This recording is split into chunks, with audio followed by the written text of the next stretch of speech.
तो स्वतंत्रता दिवस की पूर्व संध्या पर राष्ट्रपति द्रौपदी मुर्मू का देश के नाम संदेश आप देख रहे थे और राष्ट्रपति ने काफ़ी महत्वपूर्ण बातें यहाँ पर कही हैं। उन बातों पर हम अपने खास मेहमान के साथ यहाँ पर बातचीत भी करेंगे, लेकिन उससे पहले आपको 10 बड़ी बातें जो राष्ट्रपति के द्वारा कही गई स्वतंत्रता दिवस की पूर्व संध्या पर, वो हम आपको दिखाते हैं। राष्ट्रपति ने काफ़ी महत्वपूर्ण बातें कही हैं। सरकार की ओर से विभिन्न क्षेत्रों में जो प्रगति की गई है उसको लेकर के राष्ट्रपति ने काफ़ी महत्वपूर्ण बातें कही हैं। राष्ट्रपति ने कहा कि ये उत्सव 140 करोड़ से अधिक देशवासियों के साथ अपने इस महान देश का हिस्सा होने की हमारी खुशी को अभिव्यक्त करता है। ये राष्ट्रपति की ओर से कहा गया। उन्होंने कहा कि 14 अगस्त को विभाजन विभीषिका स्मृति दिवस मनाकर हम विभाजन की भयावहता को याद करते हैं। उन्होंने कहा कि भारत द्वारा सफलतापूर्वक चुनाव आयोजित करने से पूरे विश्व में लोकतांत्रिक शक्तियों को ताकत मिलती है। राष्ट्रपति ने कहा कि देश में गरीबी रेखा से नीचे रहने वाले लोगों की संख्या में भारी कमी आई है। उन्होंने कहा कि भारत दुनिया की 5वीं सबसे बड़ी अर्थव्यवस्था बन गया है और 3 शीर्षस्थ अर्थव्यवस्थाओं में स्थान प्राप्त करने के लिए तैयार है। हाल के वर्षों में इंफ्रास्ट्रक्चर को काफी बढ़ावा मिला है, ये राष्ट्रपति की ओर से कहा गया। बदलावों ने अगले दौर के आर्थिक सुधारों और आर्थिक विकास के लिए मंच तैयार कर दिया है, जहां से भारत विकसित देशों की श्रेणी में शामिल हो जाएगा, ये राष्ट्रपति की ओर से कहा गया। उन्होंने कहा कि भारत अपनी प्रभावशाली स्थिति का उपयोग विश्व शांति और समृद्धि के विस्तार हेतु करना चाहता है। राष्ट्रपति ने कहा कि सामाजिक न्याय सरकार की सर्वोच्च प्राथमिकता है। सरकार ने महिला कल्याण और महिला सशक्तिकरण को समान महत्व दिया है। उन्होंने कहा कि जुलाई से भारतीय न्याय संहिता को लागू करके हमने औपनिवेशिक युग के एक और अवशेष को हटा दिया है।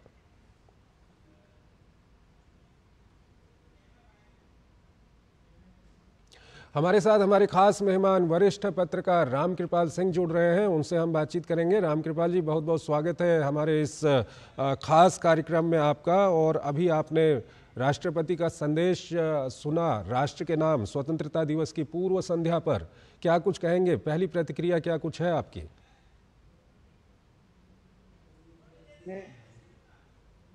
कोई भी भारतीय जनमानस के जितने भी एस्पेक्ट हो सकते हैं उन्होंने सबको छुआ। और जो हमने प्रगति की है और जो हमने अभी लक्ष्य रखा है आगे आने वाले समय के लिए, उन सब का जिक्र किया। शायद ही कोई ऐसा विषय रहा हो जिसका उन्होंने जिक्र नहीं किया जी। शुरुआत उन्होंने जिन सपूतों ने, जिन शहीदों ने हमारे आजादी के लिए कुर्बानी दी, सब कुछ किया, उन्होंने नाम शुरू लिया सुभाष चंद्र बोस, भगत सिंह और सरदार पटेल, आम्बेडकर, तो सबके योगदान की को याद करते हुए और जहां तक आज हम पहुंचे हैं, हमारी प्रायोरिटीज क्या हैं, बहुत उन्होंने अच्छे ढंग से वो सारी चीजें की। चाहे सेना हो, पर्यावरण हो, हमारे यहाँ सामाजिक आर्थिक न्याय की बात हो, सब कुछ उन्होंने एक बहुत अच्छे ढंग से टच किया। और विज्ञान के क्षेत्र में जो हम प्रगति कर रहे हैं, उन्होंने सेमीकंडक्टर की का भी जिक्र किया किस तरह से। और सबसे बड़ी बात जो उन्होंने कहा कि हम सफलता की जो सीढ़ियां चढ़ रहे हैं और हमारा जो उद्देश्य है, हम जो 5वीं अर्थव्यवस्था भी हैं और तीसरी अर्थव्यवस्था हम बन जाएंगे, तो ये भारत की जो समृद्धि आ रही है, ये किसी को डराने के लिए नहीं, बल्कि ये दुनिया में एक शांति का संदेश और पूरे विश्व की भलाई के लिए हम हमेशा से समर्पित रहे हैं और आगे भी हमारा वही उद्देश्य है। तो मैं समझता हूं कि चाहे पर्यावरण हो, विज्ञान टेक्नोलॉजी हो, और अभी इस बार के बजट में जो युवाओं के लिए एक टारगेट रखा गया है, उनको स्किल डेवलप करने के लिए जिस तरह का बजट दिया गया है, महिलाओं के लिए जो बजट बढ़ाया गया है, ये सबका उन्होंने जिक्र किया। और उन्होंने ये भी कहा, एक बहुत अच्छी बात कही उन्होंने, कि हम हमेशा से महिला पुरुष की समानता की बात करते हैं और कई मामलों में तो महिलाओं को ज्यादा प्राथमिकता दी गई है। ये बहुत ही अच्छी बात है, ताकि ये दुनिया देखे कि हमारे यहाँ विमेन एम्पावरमेंट के लिए हम इतना आगे बढ़ के बात वो काम करते हैं हम्म। कि समानुपाती से भी हम ज्यादा वो कर रहे हैं, क्योंकि वो लोग समाज में थोड़ा उस तरह का उनकी अगुवाई नहीं थी जो पिछले 10 वर्षों में की गई है। और लगातार हमारे किसी विकास में महिला, जवान, जैसा कि मोदी जी ने एक बार कहा था कि हम 4 ही चीजों को जानते हैं, हम्म। 4 ही जाति, मतलब 4 ही वर्ग होते हैं। एक है गरीब, दूसरा है महिला, तीसरा है किसान। तो ये जो उन्होंने एक बात रखी थी, उसी को अनुपात, उसी को बहुत क्लियर ढंग से उन्होंने डिटेलिंग की है और एक अच्छे उज्जवल भविष्य की जी कामना की जी। है। रामकृपाल जी, जी। जब पूरी दुनिया में लोकतांत्रिक मूल्यों की इस वक्त कमी दिखती है, ऐसे वक्त पे राष्ट्रपति का ये कहना कि हमारे देश में आम चुनाव हुए और भारत का निर्वाचन आयोग इतनी बड़ी प्रक्रिया को करने के लिए बधाई का पात्र है। साथ ही उन्होंने कहा कि सफलतापूर्वक चुनाव आयोजित करने से पूरे विश्व में लोकतांत्रिक शक्तियों को ताकत मिलती है। इसे किस तरह से आप देखते हैं? नहीं, बहुत बड़ी बात उन्होंने कही।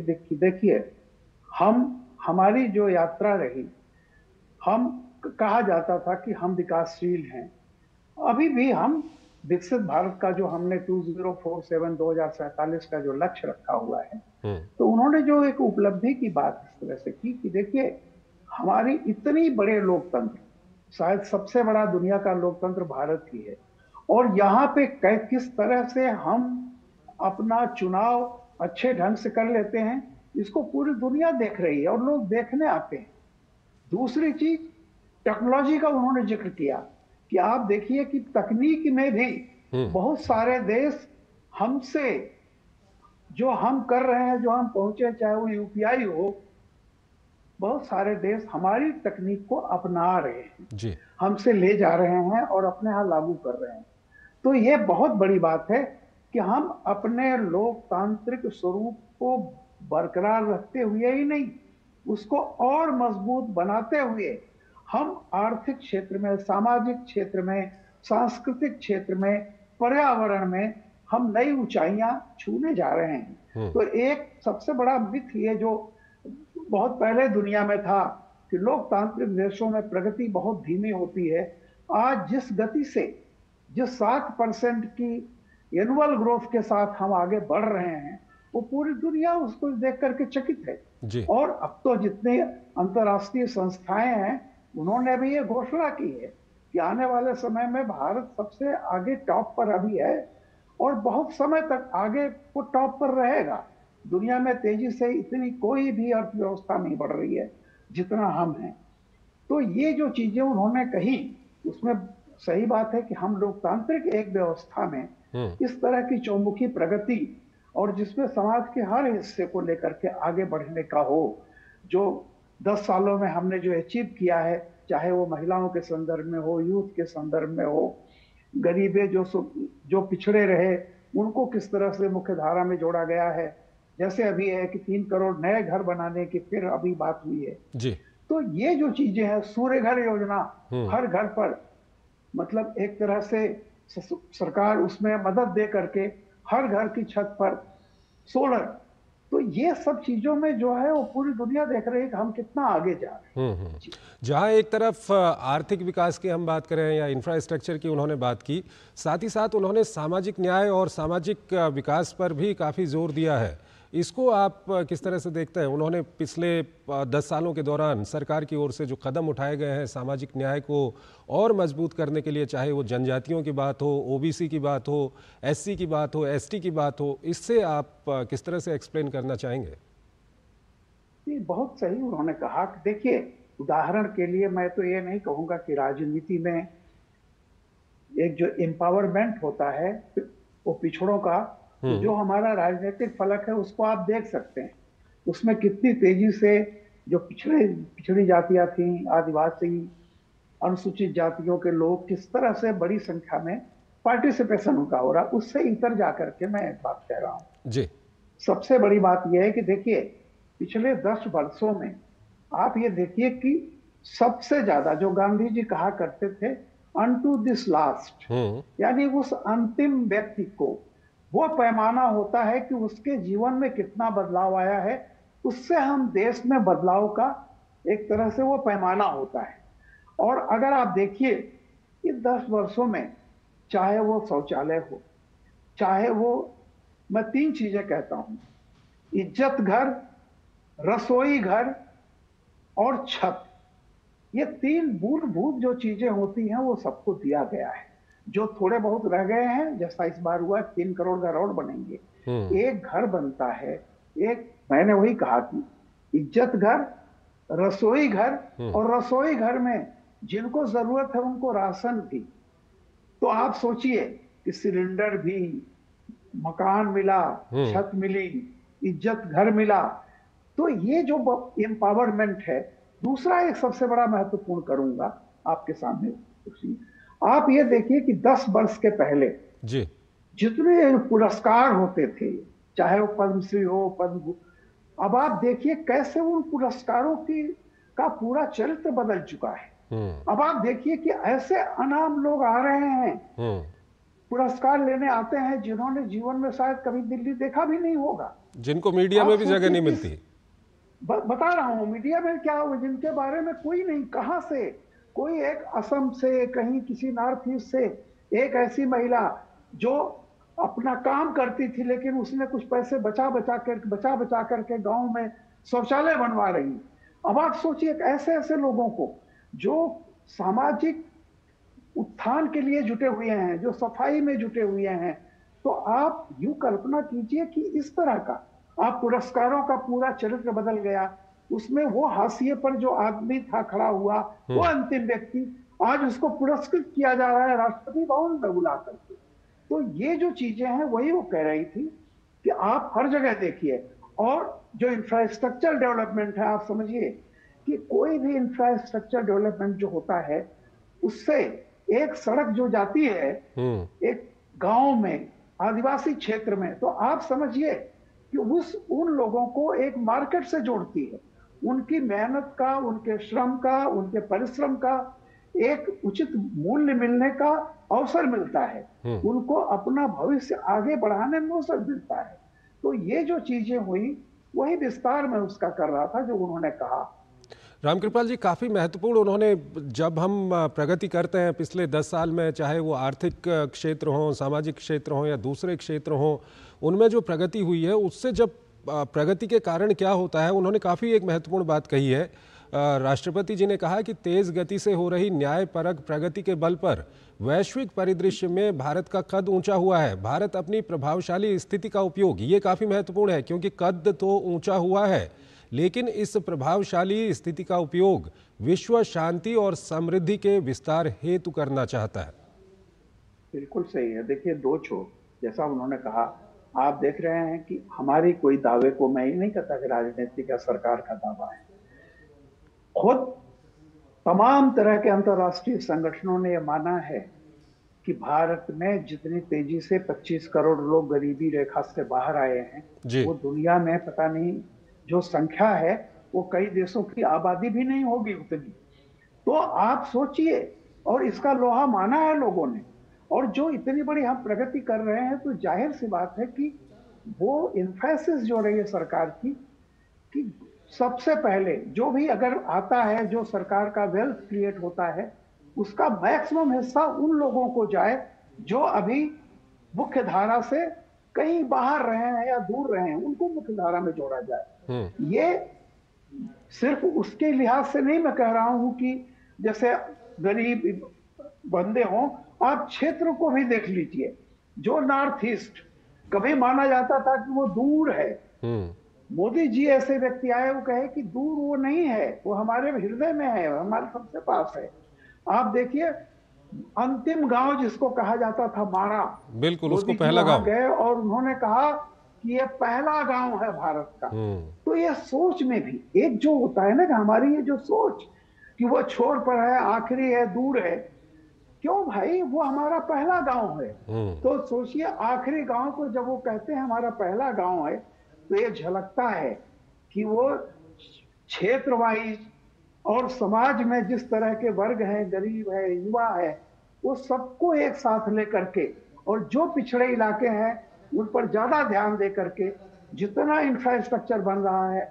अब आप सोचिए, कभी इस देश में कहा जाता था कि हम अपने बॉर्डर को अगर विकसित करेंगे तो खतरा हो जाएगा। आज यानी ये कहा जा रहा था कि उबड़ खाबड़ रहने दीजिए, उससे दुश्मन से बचाव होगा। पैसा नहीं है हमारे सड़क, आज हम बॉर्डर पर सड़क बना रहे हैं। ऐसे ऐसे दुरूह इलाकों में जहां पर बहुत आदिवासी जनजातीय लोग बसते हैं, आज उनके घर में भी घर मिल रहा है, बिजली जा रही है, पानी जा रहा है, और सड़क हमें इतनी जगह पे पहुंचा रहे हैं। ठीक है रामकृपाल जी, अंतिम सवाल आपके सामने रखना चाहूंगा। जहां एक तरफ पिछले 10 साल के दौरान सरकार ने जो विभिन्न क्षेत्रों में काम किए हैं उसकी झलक इस संदेश में दिखती है, वहीं एक जो भारत की महत्वाकांक्षा है, चाहे वो विकसित भारत बनने की महत्वाकांक्षा हो या उसके अलावा आने वाले समय के लिए कई अन्य तरह की जो महत्वाकांक्षाएं हैं वो भी इसमें दिखती हैं। अंत में आपसे हम यही जानना चाहेंगे कि इस भाषण के बल पर जो आने वाला वक्त है, भारत विकसित देशों की श्रेणी में शामिल हो जाएगा, अगले दौर के आर्थिक सुधारों और आर्थिक विकास के लिए मंच तैयार कर दिया है बदलावों ने, ये इसको आप किस तरह से एक्सप्लेन करना चाहेंगे, क्योंकि ये भी काफी महत्वपूर्ण है आने वाले समय के लिए। देखिए, बिल्कुल सही है जैसा उन्होंने कहा कि हमने जो फंडामेंटल्स हैं, हमने एक अच्छे भविष्य की जो नींव होती है वो रख दी है।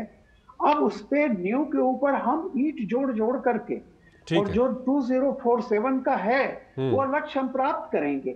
लेकिन बार बार जब भी मौका मिलता है तो हमारे प्रधानमंत्री जी, राष्ट्रपति हमेशा एक बात कहते हैं कि हमारा विकास मानव कल्याण के लिए, एक धरती एक सूरज, याद है आपको, एक ग्रिड जो मोदी ने कहा था, और हम आज भी कहते हैं वसुधैव कुटुंबकम। ठीक है, हमारी प्रगति सिर्फ मेरे लिए नहीं है, पूरी दुनिया के लिए, विश्व बंधुत्व के लिए है, पूरा विश्व, पूरी दुनिया।